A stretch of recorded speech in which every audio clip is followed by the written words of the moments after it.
Hello, everybody. Just going to give it a moment for people to arrive. So let's give it a minute or two and I'll get started.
Okay, I'm going to make a start. Welcome along to this, the fourth webinar in our series looking at the new ISO 27566, which is the new international standard on age assurance systems, currently in its final adoption ballot, so due to be published and come into force before the end of the year.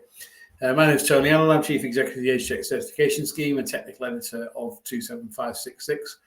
And the purpose of today's webinar is to examine two particular aspects which relate to the components of age assurance systems and the context of use. Those two things are two things that have a particular impact on the scope and scale of the audit for the 27566. So it's important to understand what you are building and having and putting through an audit. So I'm going to get to the screen and go through. I just need to navigate through to that and it should go through to the next slide. There we go. So first thing to understand are the system component types. Any age assurance system is built up of a series of components. These components are effectively the bits that make it work or do the functionality of the system. So if you think about a document verification, extraction, and then an age verification from that document, passport, driving license, whatever. Think about the components of that. You've got the bit which is about capturing the documents. You've got the bit which is then about binding that document to the individual, and you've got the bit which is about analysing the information and providing that to the relying party. Those are effectively three components of that system. So if you look at the type of approach, so you might have, we do a document check, we do a record check, we do a inference check, we do biometrics or face or voice or whatever. It doesn't matter what you do. All of those are perfectly fair parts of an age assurance system, but each of those is an individual component within that system. And then the things you might have to protect that system and to make sure it's secure and functional and protects the privacy of individuals, they're also potentially components. So you just imagine your age assurance system as being a series of these components, these trusted data points, or these aspects of the system. You don't necessarily have to do that yourself. Quite a few age assurance systems are built on buying in aspects of or components from third parties. quite a few age assurance providers resell components of their system to other age assurance providers or other identity providers. So it isn't necessarily the case that all the components have to be delivered or developed by your own system. So you would sometimes find, for instance, that things like liveness detection, and that is basically making sure that the person that is attempting to use your system is a real person and not a bot or an AI generated deepfake image or anything else. They are often bought in, and they may well have already been tested and analysed. ISO 30107 may well have those testing, and we will take into account any testing and analysis that is done on those systems by third party conformity assessment bodies or test laboratories. So it may well be that you just have to bring some certificates to demonstrate the performance of those systems, and we don't have to re-audit them. The basic principle being that you don't audit the same thing twice if you can avoid it. Each component will have its own indicators of effectiveness. Now, of course, there's no sort of one single indicator of effectiveness because there are so many different possible components.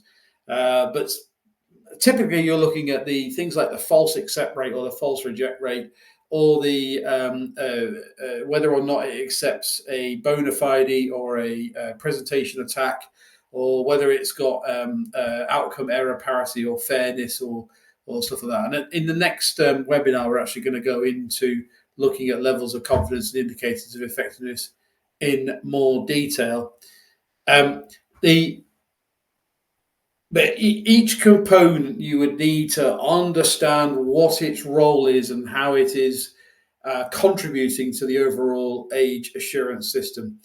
And what's important from a certification point of view is that you need to be able to draw a box around the components that are within the certification, so they make up your system, and components that are outside of the certification, and so therefore would be certified through other means.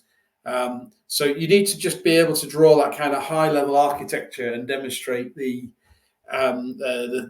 bits that are within your control in your system, even if they're not done by you. You also need to understand what the kind of cumulative effect is of those indicators of confidence, because you may well have a system that is 99% accurate at doing document retrieval, but you've then got a binding mechanism for that, which is only 85% accurate at matching the right individual to the right image. If you've got that, then you can't claim that the whole thing is 99% because that bit is the document scanning bit. You have to take into account the selfie matching rate. Of course, that may well be fixed by having multiple attempts or by having systems in place to fall back onto other mechanisms. So there isn't any right or wrong way of indicating the effectiveness of the system as a whole or the components individual within that system. Everybody will have a different approach to that and have a different measure for that, which is why you sometimes see people say, well, it's 95% accurate, and you go, what does that really mean? So yes, there is a classification accuracy for the system as a whole, but you actually have to delve in quite detailed behind that figure to get any real proper understanding of the actual effectiveness of the system. When we were involved in writing the Australian age assurance technology trial, we came under a lot of pressure and a lot of grief because we didn't actually set out a table of accuracy. And our point was that it is just too different approach to compare one with another across those various different indicators of effectiveness for different components. So it just doesn't make any sense to do that, really. So we will look at them on an individual basis as individual components, and then work out what that impact is on the system as a whole. So you need to think about your approaches to age verification, age estimation, or age inference, or successive validation.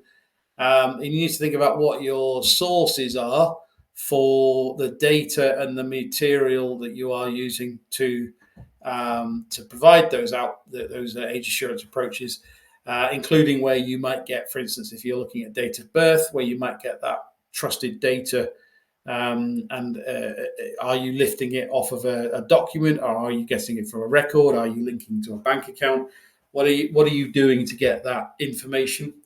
If you're doing estimation, you need to think about what data you've used to be able to train the AI model that might be doing face age estimation, or voice, or pulse, or hand movement, or whatever it is you're doing. So where is the source of that data? Where's that come from? How's that been developed? How's it been captured? How's it being used? If you're looking at inference, you might need to think about the reasonableness of the inference that you are drawing. So is it reasonable to draw an inference that because you're on the electoral register that you're definitely over 18? Well, likely to be over 18, but are you definitely over 18? But it's probably reasonable to draw an inference that you're almost certainly over 14 if you're on the electoral register. And you might have other things like, for instance, that you're in year 9 at school, or you've got a credit card, or whatever the inference is that you're seeking to draw. And then it's also really important to understand about how you do binding. So binding is making sure that the data that you are looking at, or the thing that you're looking at, relates to the person that you're trying to assess their age. So you've got things like biometric binding, the selfie matching, the face recognition based on the chip on your passport and the data that's on there. Multi-factor authentication might be a possibility. Some sort of unique identifier could also be a possibility. So there are different ways in which you can bind the data to the individual.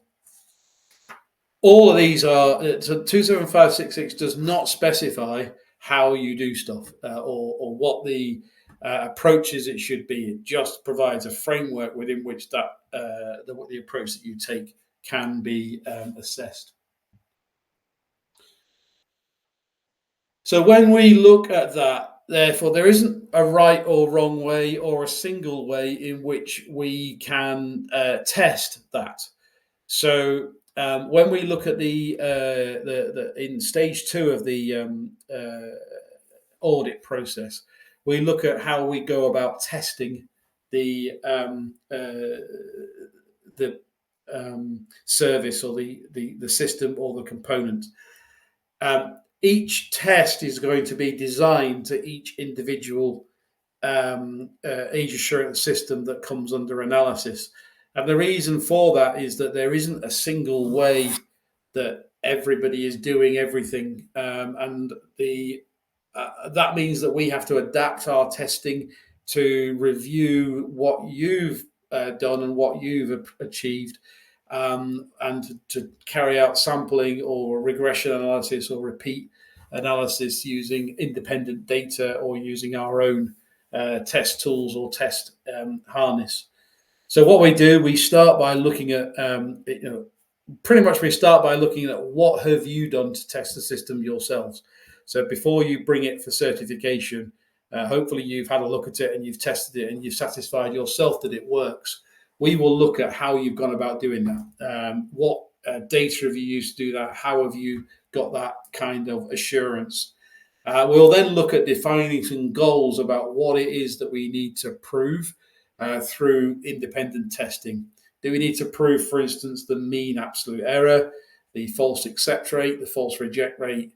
Do we need to prove the workflow? Do we need to prove the end-to-end analysis or the end-to-end communications? We'll look at specifically what needs to be proved. It isn't necessarily the case that you just throw 300 people at it and see what result you get, because A, that's expensive for you to do, but B, it also a lot of the outcomes of these are binary. It either works or it doesn't work. So doing the kind of, we said we look 300 to look at it, and getting a regression analysis on that doesn't actually tell you anything. But there are some where you do need to do that kind of regression analysis. And so what we will do is we will pick all those methods, we'll examine those, we'll work on you with you on those as part of stage one of your audit, to choose the test that we're going to test the functionality of, the performance, the privacy, security of those aspects. We won't necessarily test the whole thing end to end, every bit.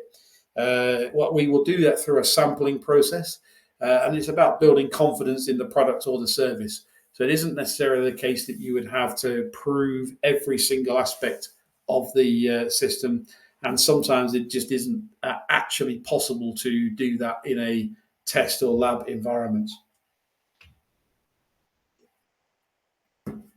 What we will do is we'll align the testing with the risk profile. We'll also align it with the indicator of effectiveness that you're desiring or that you're seeking. So if you're going for highly effective or strict as a level, you can expect that the testing will be more in depth than if you're going for a basic level. But it's not necessarily the case that there's any difference in the testing for the levels. That just gives you an opportunity for there to be a wider margin of error the lower the level of assurance that you are trying to achieve. And really importantly, we've got to make sure that the test results are documented and evidenced and verified.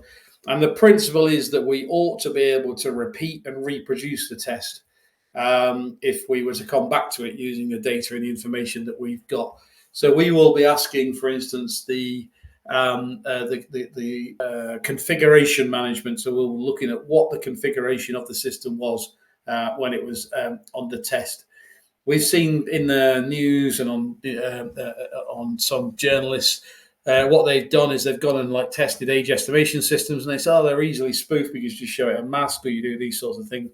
What they're not reporting is the configuration settings of the systems, and so quite often these systems will have had the liveness detection disabled for the purposes of the test, and that the liveness detection is tested as a different part of the face mask part, so and the age estimation part. So sometimes you have to disaggregate the component or the process to be able to carry out a test point on it, which means that you need to be careful about how you report that and make sure that it's clear what you've tested and what the parameters of that test were. So that's the components. So just thinking about all the parts of your system that make up the whole of the end-to-end process. Thinking about the bits that you have bought in, or you are software development kits that you've plugged into your system, and thinking about the architectural boundary of what your system is that you are putting forward for certification. A couple of points before I move on to look at jurisdictions. First of all, you don't have to get all the components tested all in one go. So what you can do with certification for this is a modular approach.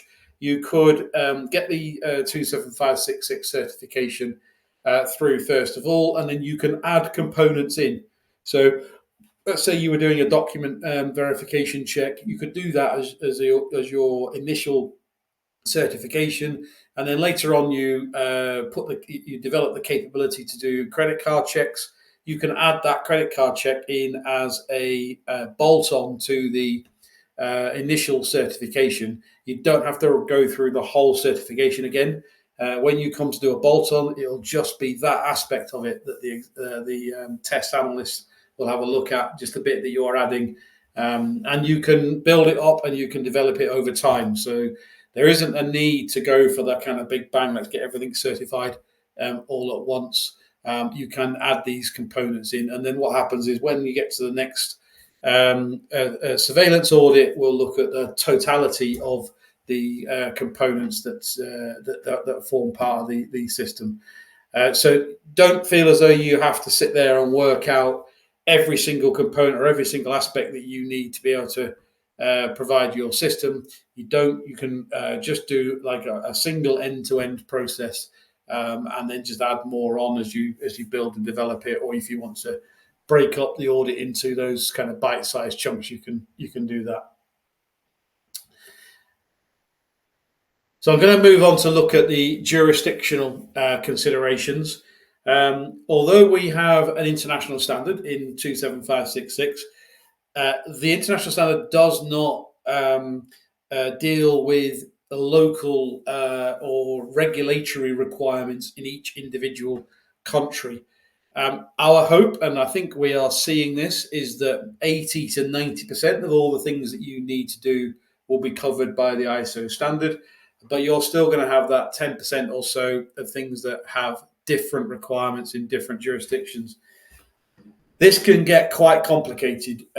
So having a system which is adaptable across the multiple jurisdictions is critical, and being clear about who is doing what where is also a critical element of your age assurance system. So what you will find is that in addition to the core certification scheme, there will be market or supplemental schemes that deal with an individual jurisdiction. So there, might be one for the UK, there might be one for France, there might be one for the Philippines, wherever it is. And even within those jurisdictions, there may be differences for different contexts of use, which I'm going to come on to. So it is quite a complicated picture.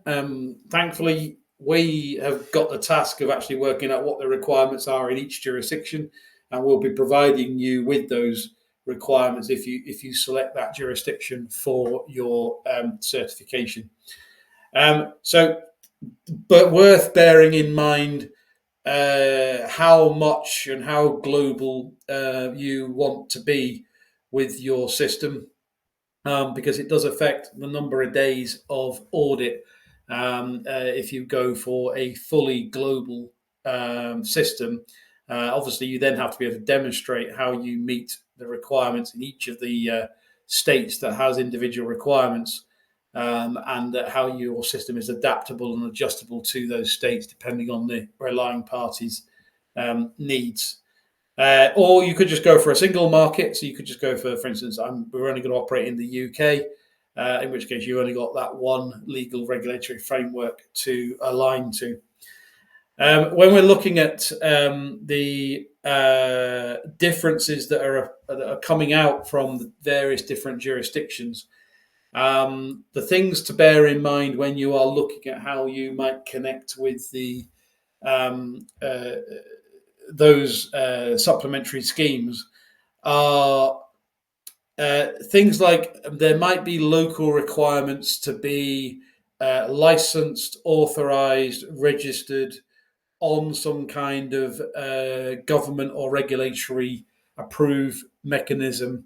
So we do see that in different parts, not everywhere. We do see that in different parts of the world. And so that effectively becomes a prerequisite for being able to be an age assurance provider in that particular jurisdiction. You may find that there are some very specific requirements about data and data processing. Although the standard deals with data minimization and limiting the purpose of use of data, some jurisdictions in the world go even further than that and say that you can't use particular types of data, or that you, if you do use particular types of data, they have to be either immediately deleted, or indeed there are some jurisdictions that require you to keep the data for a particular period of time or in a particular way. So that's the other one. That's another one to look out for. And there are some jurisdictions that have prohibitions on the fallback mechanisms. So some will say that you, or either you must provide a fallback mechanism, or that you must provide a particular range of choices of mechanism. So you just need to bear that in mind, that if you are providing age assurance services into that marketplace, there may well be a requirement that you have to be able to do it in at least 3 different ways of doing it. Often we see ones where there are you cannot solely rely upon government ID as being a method.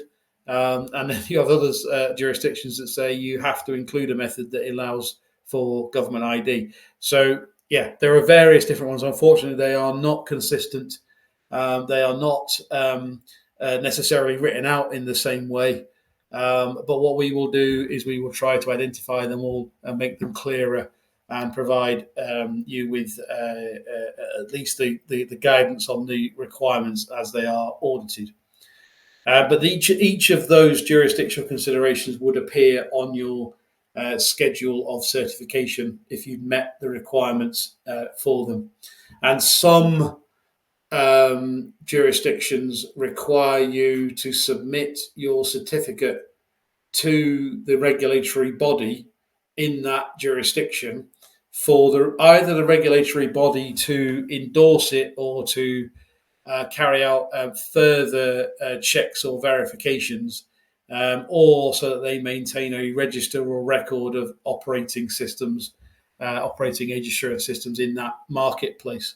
It does differ hugely. Here in the UK, there is no register of age assurance providers. Ofcom, the regulator, or ICO do not keep a register of specifically age assurance providers, and they don't have a website that sort of lists them out either. But you do have a trust framework in the UK, which is more related to identity than it is to age assurance. But there may well be some pieces of legislation in the UK that require you to be on the trust framework as well as having certification for 27566. If you go to Germany, you've got the ability to go through 27566 for Germany, but is overlaid by a requirement to have that checked and registered by KJM in Germany. It differs all over the world. Is different, and so navigating that could be quite a complex task. It's really important, as I say, that we try not to audit the same thing twice. So when we look at a requirement, if you have had that audited already, not necessarily by us, but it could be by anybody else, we will take that into account when it comes to the calculation of audit effort and the amount of time that we will spend on it. So it's important that you have the kind of certificates ready and clear. And just to explain the approach that we have on that, if you are bringing forward a certificate, and the certificate is from a independent third party conformity assessment body who are accredited, and they are accredited for that particular type of certification, we will place very substantial weight on that evidence. And in fact, in that case, what the auditor will do is simply verify the certificate, check it's a genuine certificate, check that they are indeed an accredited CAB, and check the scope of the certificate covers the service that you are providing. So the most common example of that we see are ISO 27001 information security management certificates. So that will give you effectively if you've got that already and it's from an accredited CAB, that will give you a pass-through on anything relating to the information security requirements, because we consider those to be covered by that audit already. The next tier down are certificates that are issued by independent accredited conformity assessment bodies, but their scope of accreditation from their accreditation body doesn't cover the particular certificate that they have issued. So we place quite strong weight on those because they are still coming from an independent body who is set up and operated in accordance with the principles of the ISO 17000 series. But of course, that particular body hasn't necessarily been assessed for their competency or capability to deliver that particular type of certification. So we might need to have a little bit of a closer look at what they've done or what the test results are. But generally speaking, we place quite substantial weight in those. You then have those that come from bodies that are either not accredited by an International Accreditation Forum or an ILAC accreditation forum, a test house or conformity assessment body, but are still external. We place limited weight in those because that doesn't give any confidence that the conformity assessment body themselves are competent, capable, independent, impartial, have produced the test in accordance with the 17,000, the ISO 17,000 series. So they're not entirely useless, but they are going to provide you with limited weight. And that includes even if they are necessarily done by a government or a government-appointed auditor. We look at whether or not the auditors or the assessment bodies are accredited by their national accreditation body. That's what gives us confidence in what they've done and how they've gone about it. And then the last level is the ones that come from your own internal audit. Sometimes they might be called second-party audits as well, whereby one of your clients has been in and audited you. They are all perfectly useful as evidence of conformity, but we can't rely on those as being independent third-party conformity assessment body to any particular standards. But they can be useful in terms of demonstrating how you have maintained your internal controls and your compliance and your internal monitoring. The whole purpose of this is to reduce duplication and reduce costs to you. So we don't, if we did a full end-to-end reassessment of absolutely everything, you'd find yourselves explaining stuff that you've already explained to another auditor. We want to try to avoid that. It's a waste of our time. It's a waste of your time. And the purpose of the international accreditation process is that we can have confidence in that audit process that's taken place by others, and that becomes reusable. It may be a need to do a bit of mapping to make sure that the requirements you've had done, particularly like your controls under 27001, do map across to your age assurance processes. We have had clients in the past that have got to 27001, but then when we actually delve into the scope of that, we discover that it doesn't include their age assurance process. It includes other things that they do in their business. So that means that it's of limited use for the age assurance process. We will talk about walkthroughs when we do auditing. A walkthrough is effectively where you demonstrate to the auditor the end-to-end process as a consumer would experience it. So normally we do this first way round, is that as the consumer experiences that, or the user, what do they see? What do they get? What appears on screen? What are the instructions they receive? What do they have to do? How do they have to interact with the system? What do they see as a result? So that's on the consumer side. And then second of all, we'll do the relying party walkthrough.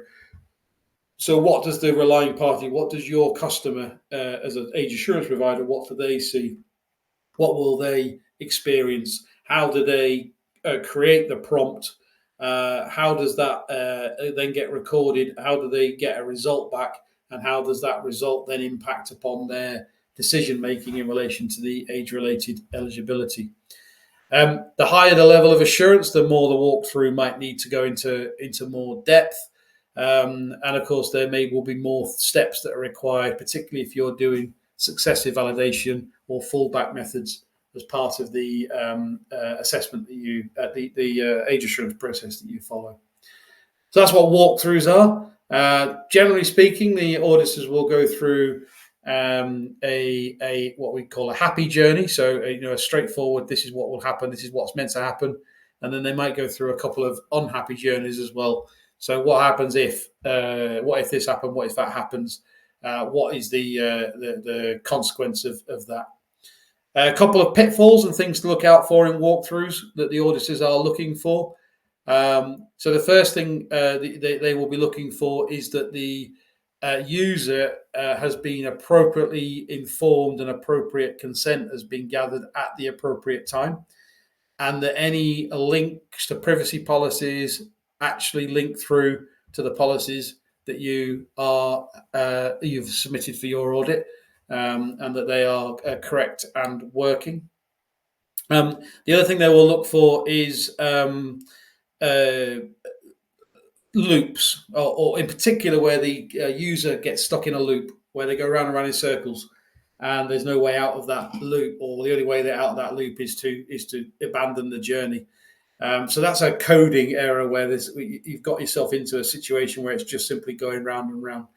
One of the things that we particularly look for on that is whether or not the system is susceptible to hill climb attack or credential stuffing attack, whereby multiple attempts to use the system can result in the user learning about the way the system operates, and then using that as a means to attack or spoof or evade or circumvent the requirements of the age assurance process. So those are the kind of things that they will look for in walkthrough testing.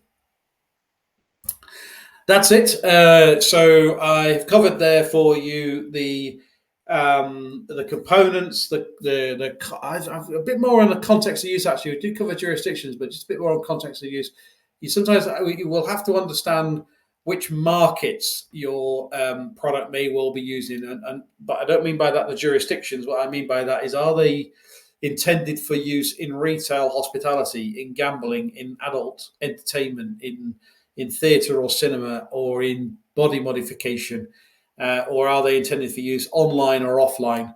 Because that can have an impact on the testing regime that we would apply and what they are involved in. All of that information, all of the context of use, all the jurisdictions should be something which is in your practice statement, which is the first stage of going through your assessment with us.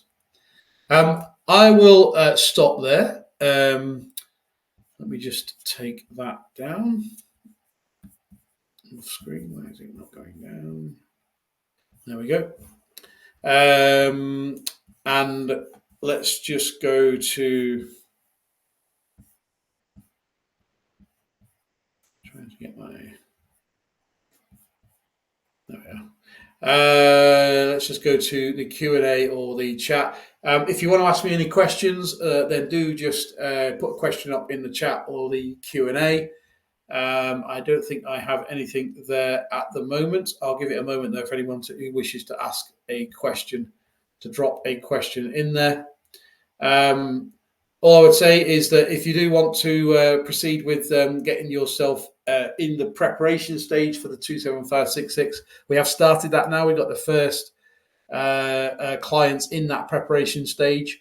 Do get in touch. Either drop me a line or drop Obi a line in my team, and we'll get you started on that.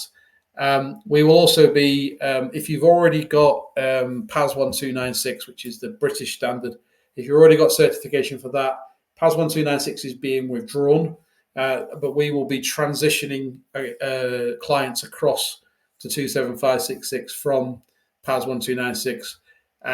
Obi will be in touch with you. If he hasn't been in touch with you already, he'll be in touch with you very shortly about that transition. Equally, if you've done the IEEE 2089, you'll be able to transition that across as well.